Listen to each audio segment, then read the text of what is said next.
não tem, a maior parte das pessoas não imaginam. Nós temos aqui crianças em nossas creches. Eu falo que eu sou fruto de uma árvore do bem, que é a minha mãe, que me ensinou a fazer o bem desde pequena.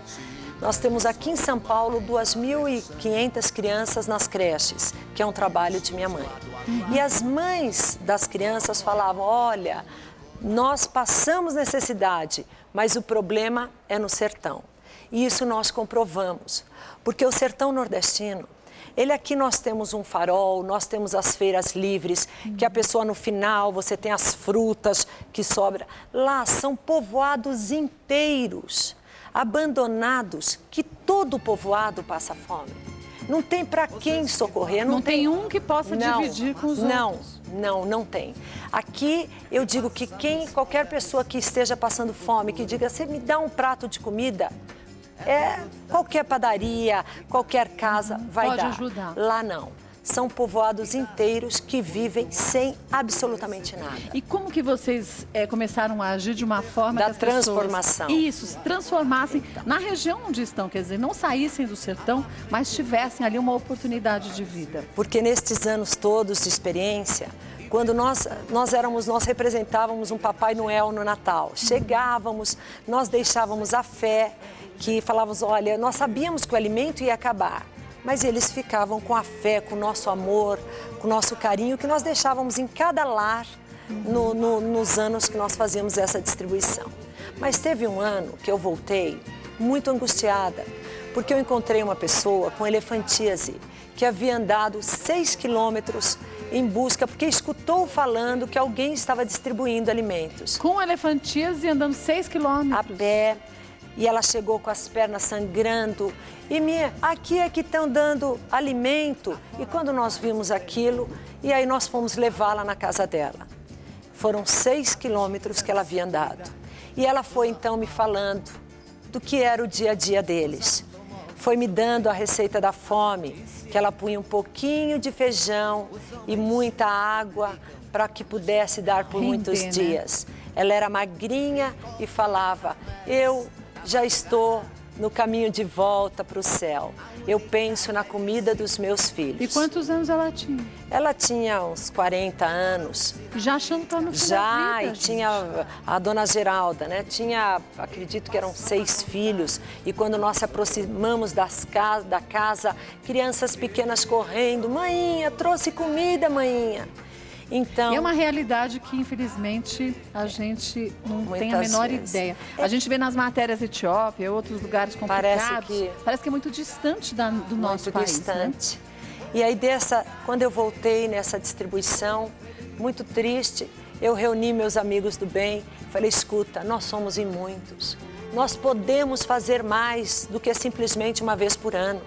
Nós podemos transformar vidas. E foi daí que nós compramos umas terras, iniciamos, primeiro nós vimos se tinha a possibilidade de água, porque sem água não adianta, perfuramos poços e fomos então começando a tirar as pessoas das casas de taipa e levando-as para construirmos a cidade, mas antes de construirmos as casas, nós geramos o trabalho. Quer dizer, vocês ensinaram a eles como ganhar o dinheiro para depois todos conseguirem sobreviver de acordo com o seu trabalho. É aquela história de dar a vara na mão, ensinar a pescar e não dar o peixe somente. Exatamente. Só que muitas vezes o sertão, as pessoas às vezes falam, olha, vocês têm que ensinar a pescar. Mas eu sempre digo, em rio seco não se pesca. Você tem que colocá-los numa região que ele possa ter essa oportunidade. Foi exatamente o que nós viabilizamos. Eu não sei se a produção está com as fotos aí, mas eu estava dando uma olhadinha nos materiais de vocês. E são casas, gente. Olha, eles moravam em casas de taipa, andavam 20 quilômetros em busca de água. Então eram povoados que não tinham água. Falar de luz, você vive sem luz. Mas sem água não se vive. Sem água não se vive. E como que você vai plantar se você numa região sem água? Então nós perfuramos os poços, plantamos caju. Foi um estudo que nós fizemos, porque gera trabalho, nós precisamos gerar trabalho. Gera renda. E hoje nós estamos também com projetos de artesanato. Porque nós temos que ampliar esses recursos. E todos os nossos projetos, nós estamos a caminho, ainda um pouco distante da autossustentabilidade. Aqui a gente tem alguns materiais, deixa eu mostrar. Olha que lindo. É de babaçu.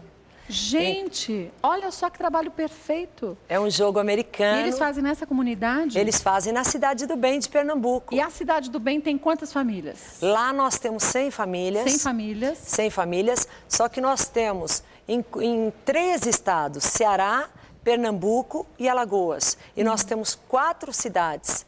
São mais de nossas cidades do bem. E essas famílias, quer dizer, quando vocês chegam, agora que elas já conseguem vislumbrar um futuro perfeito, sem a miséria, sem aquela falta mínima, né, de como viver? Você vê, são tantos anos, nós conhecemos as crianças, feito animaizinhos que no meio do mato seco, hoje eles cantam. Os pais eram analfabetos, hoje são alfabetizados. Então, você vê a transformação. E quem que ajuda vocês? A gente viu aqui, muitos artistas contribuem, mas muitas são as pessoas que doam, se não tem condições financeiras, doam o seu tempo. E a gente sabe, não sei se a Sônia ia dizer, mas eu posso dizer, eles saem em carreatas com caminhões lotados de comida e que muitas vezes passam por algumas cidades que não estavam nem na rota de você parar para distribuir o alimento e eles param e distribuem. Porque onde tem fome tem que ter comida, não importa onde seja. Olha, as nossas dificuldades, Kátia, são muito grandes. Eu digo que esse trabalho nosso é um trabalho de coragem. Nós começamos com a coragem e cada vez que falar, Alcione, mas nós não podemos, nós não vamos conseguir, como nós vamos? Não sei, nós vamos fazer a nossa parte. Então, eu e meus amigos do bem, a gente agora, muitas vezes nós temos que parar projetos porque nós não temos como dar continuidade, nós não temos ajuda governamentais, é um trabalho que é feito por nós. Os alimentos que nós levamos mensalmente, mais de 100 toneladas, entregamos de casa em casa, em povoados abandonados, totalmente abandonados. Estes alimentos são voluntários que vão para as ruas, vão para os supermercados, ainda brinco, arroz e feijão para o povo do sertão. Então é um trabalho realmente, Paulo, com tanta violência. Nós queremos que nossos filhos saiam e voltem para casa. É verdade. Então, para isso, nós temos que ser... Todo mundo fala, mas eu não tenho tempo. Escute, eu também tenho uma empresa e 10 dias por mês eu passo no sertão, todos os meses. Eu tenho 4 filhos, olha só. 4 filhos? É ótimo que eu ganho quando a pessoa fala, eu não tenho tempo porque eu tenho empresa. Eu também, eu tenho filho, eu sempre ganho. Não, tenho 4. Eu só tenho 2, você já tem 4. Você imagina que eu acabo convencendo todo mundo a fazer o bem. Porque nós temos que deixar essa semente plantada, nós não podemos. O sertão, ele não pode continuar dessa forma. Mas quando a gente vê uma ONG tão bem organizada como a de vocês, eu acho que tem muita gente que está assistindo a gente agora e pensa, puxa, mas são tantas as ONGs que eu posso... E aí a gente pega num outro problema que é do preconceito. Quando é muito organizada é porque é muito organizada. Quando é pouco organizada é porque é pouco organizada. E a gente tem que... Eu acredito nisso. Quando eu vou fazer qualquer tipo de doação, eu gosto de ver antes se é um trabalho sério ou não. A gente não pode generalizar as coisas. Não é porque uma outra ONG não faz um trabalho direito, organizado, bem feito e honesto, que a gente vai achar que todas organizadas não agem da forma correta. Kátia, na minha última viagem, nós tivemos que demitir foram 84 trabalhadores, porque nós perdemos tudo em Inajá, mais de 400 hectares nós plantamos e, como vocês viram, foram 10 meses de seca, depois veio aquela chuva, que vocês viram que esse ano foi uma loucura, acabou com tudo. Eu sentei no chão e chorei.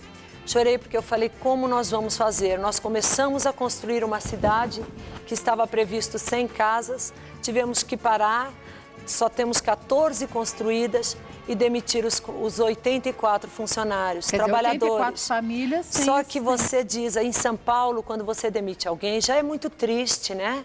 Porque nós aqui em São Paulo também temos grandes dificuldades.